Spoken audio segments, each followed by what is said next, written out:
کہ انگریزی پڑھے تو پتہ نہیں آپ کو کیا ہو جاتا ہے پھٹکار ہو.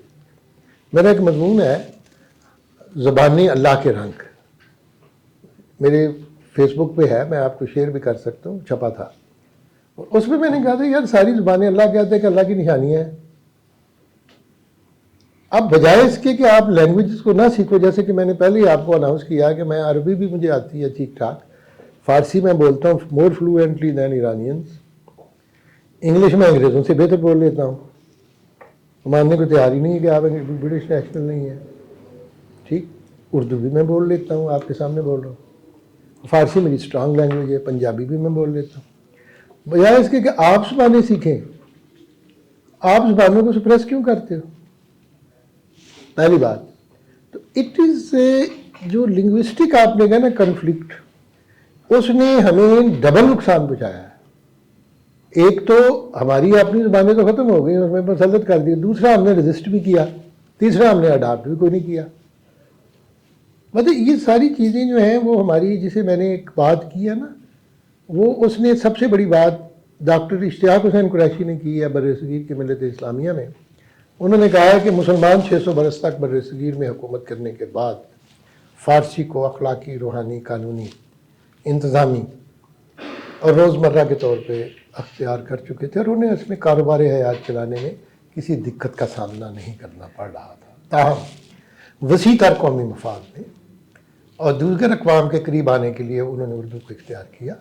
لیکن جب وہ اردو کو اپنا چکے اور فارسی کو بھول چکے، ان پہ یہ عقدہ منکشف ہوا کہ ہندو تو اردو کو ماننے کے لیے بھی تیار نہیں ہے. اب ان کے لیے نہ جائے ماندن تھی نہ پائے رفتن تھی.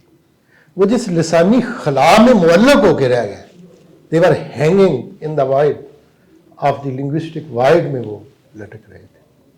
کہتے اس کے بعد ان کے لیے اب دو قومی نظریے کی طرف سوچنے کی ان کو توجہ دینا پڑی کہ بھئی ہم کیا ہیں. تو مقصد یہ ہے جو آپ نے کہا ہے، یہ ایک بڑا امپورٹنٹ، بڑا لمبا ٹاپک ہے. I can speak for hours and hours. لیکن مسئلہ ہمارا یہ نہیں ہوا. مسئلہ ہوا ہے کہ ہم تاریخ کے اس موڑ پہ کھڑے ہیں which was for the Iqbal نے جسے کہا تھا 200 سال سے ہم استحصال کا شکار ہیں. اب بھی میں کہتا ہوں کہ جہاں ہم کھڑے ہیں ہم تاریخ کی الٹی سائڈ پہ کھڑے ہیں. میں جب 1950s کی بات کروں یا 60s کی، جب مجھے 60s کا کچھ نہ کچھ یاد ہے، ہائی اسکول میں تھا، تو ڈیفینیٹلی پاکستان دنیا کا چوتھا بڑا، پانچواں بڑا ملک تھا مشرقی پاکستان سمیت. ہماری پی آئی اے دنیا کی بہترین ایئر لائنیں جو تھی چوتھی پانچویں ان میں تھی. انڈسٹریلی ہم ترقی کر رہے تھے، ڈیم ہم بنا رہے تھے. ہمیں ایک رول ماڈل سمجھا جاتا تھا مسلم ورلڈ کا، اس میں کوئی شک والی بات نہیں، اور ہماری مثالیں دی جاتی تھی. امریکہ کی توجہ بھی ادھر تھی. ٹھیک، برٹن بھی ہمیں اپنا آلائی سمجھتا تھا، اور Indians were not that progressed at that time. اب کیا ہوا ہے پیدر پہ؟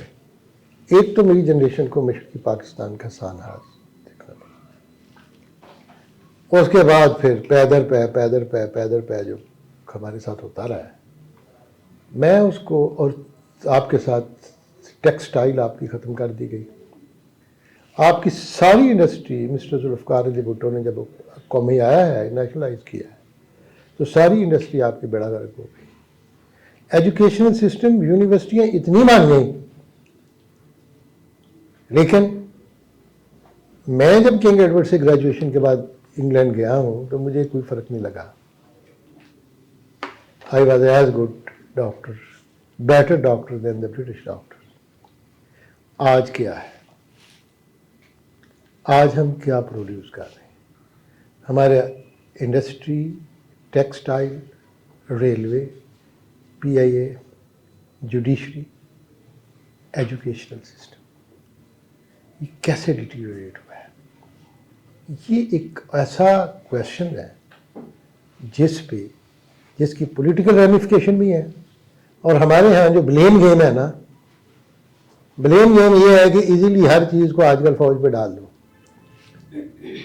ٹھیک ہے نا، ہر ایک چیز کو، اور ریل کا جو اس نے کر دیا ہے، کسی پہ ڈال دیں. Having served for 29 years in uniform, with honor and pride myself and have gone from captain to brigadier.